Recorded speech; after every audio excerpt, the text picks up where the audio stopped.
And I was joking with you over the weekend, sent you a text saying I can't wait to see how MLB Bro covers Tim Anderson getting clocked by Jose Ramirez. But the league brought down its rulings today, and Tim Anderson was suspended for 6 games, and Jose Ramirez, who punched Tim Anderson, was suspended for 3 games. Do you have any issues? Some people, I think, thought Ramirez should have got more because he's the one that hit Anderson. Obviously, Anderson threw several punches, just didn't connect. I thought Anderson kind of started it, Rob. Ramirez says he was tagging people hard, and he tagged him extra hard when he slid into second base. And then, according to Ramirez, at least, Anderson challenged him to a fight. And so I was fine with it.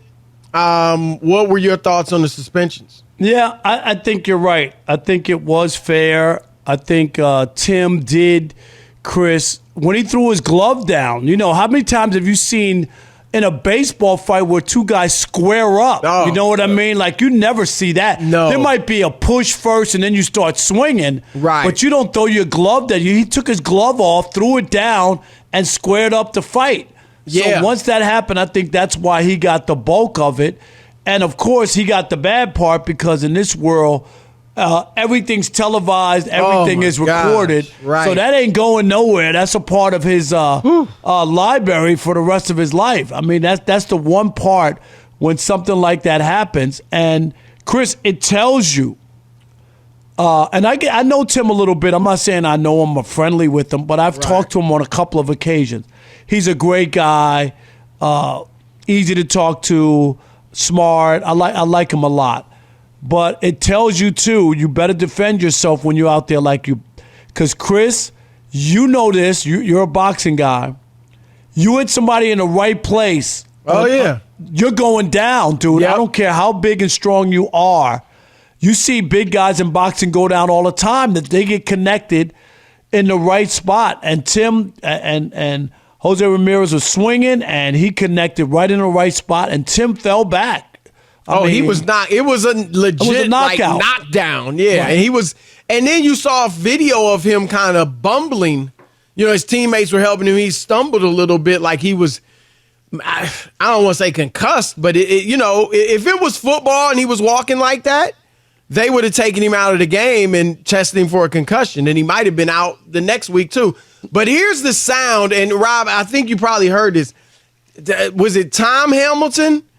Tom Hamilton does the Cleveland radio. He's a great broadcaster. Oh, what a call. Here he is. And another hustle double. Right over the bag at first. Now Hosey and Anderson square off. They're fighting. They're swinging. Down goes Anderson.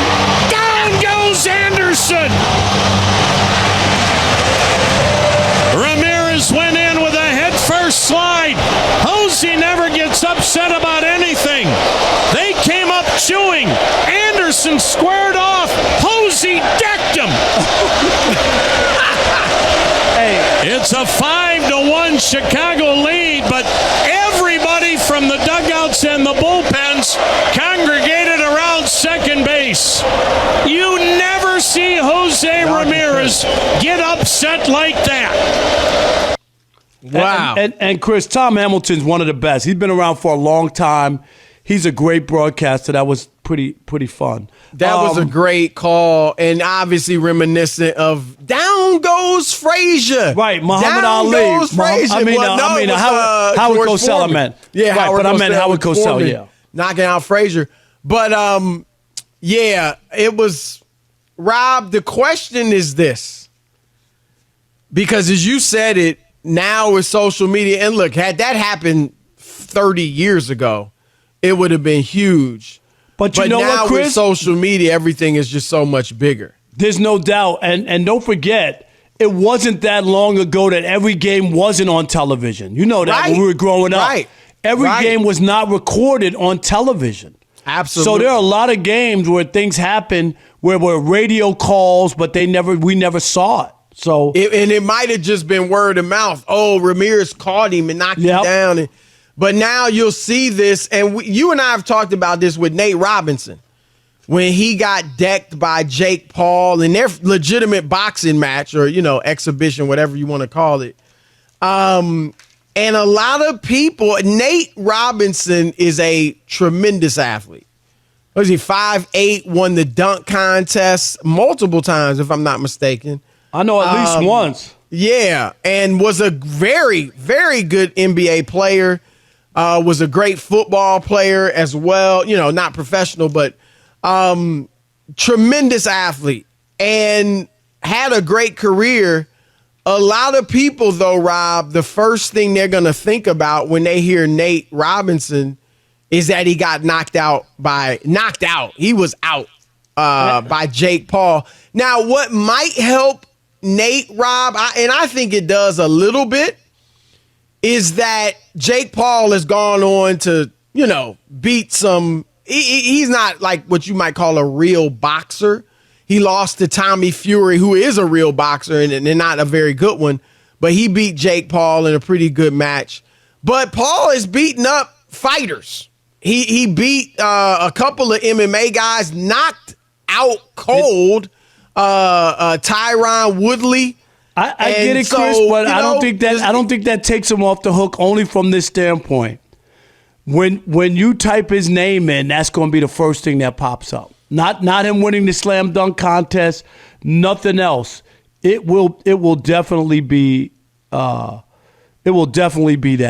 You know what I mean? So like what do you think with Anderson, who's a very good, was he a 2-3-time All-Star?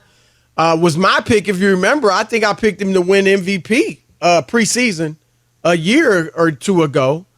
Not having a great year this year.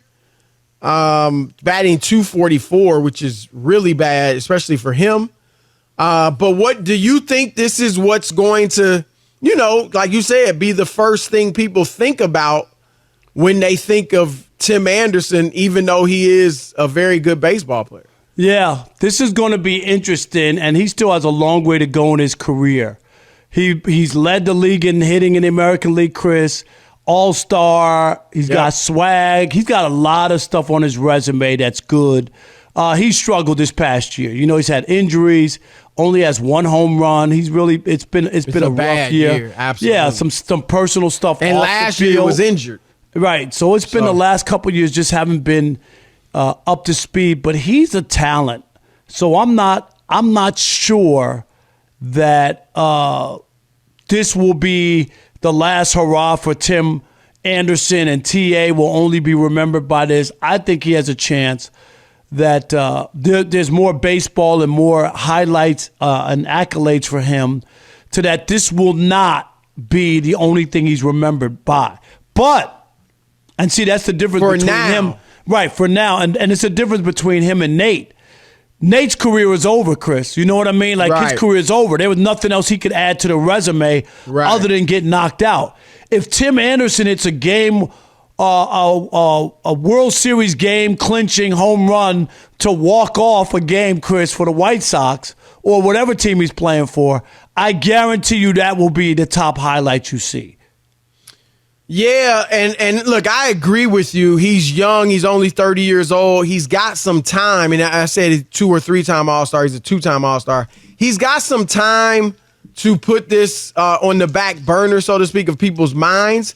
But I think, Rob, is going to take more than just good play. I think it's going to take something somewhat heroic in baseball terms. I think he'd have to maybe win an MVP, have a phenomenal year and win MVP, or the White Sox make the playoffs and make a deep run, if not to the World Series, and certainly deep, and he has to be pivotal. I think he can't just be this great baseball player for the White Sox, but they're not really making any noise in terms of playoffs and winning and things like that.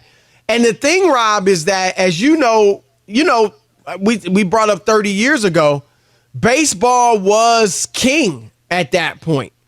And a lot of people, were watching the games and would have maybe even known more about a Tim Anderson in terms of like he may have been even a bigger star just because the game was bigger nationally. And now you just have, Rob, a lot of people who don't even follow baseball, a lot of people who are ultra casual fans who only know about Shohei Ohtani or, you know, some of the absolute biggest things that happen. And they're seeing this on social media. And so that's part of what we're talking about, like it being so big. So right now, certainly I feel like right now he's going to have to wear this for a long time. Oh, yeah. I agree with that. I agree with the casual fans or the people who just follow Twitter who might not know, because whenever there's something that's dramatic, people take notice of it. It's trending. What is this? What happened? And then before you know it, whenever you see somebody get knocked down like that, I mean, people are going to watch it. Absolutely.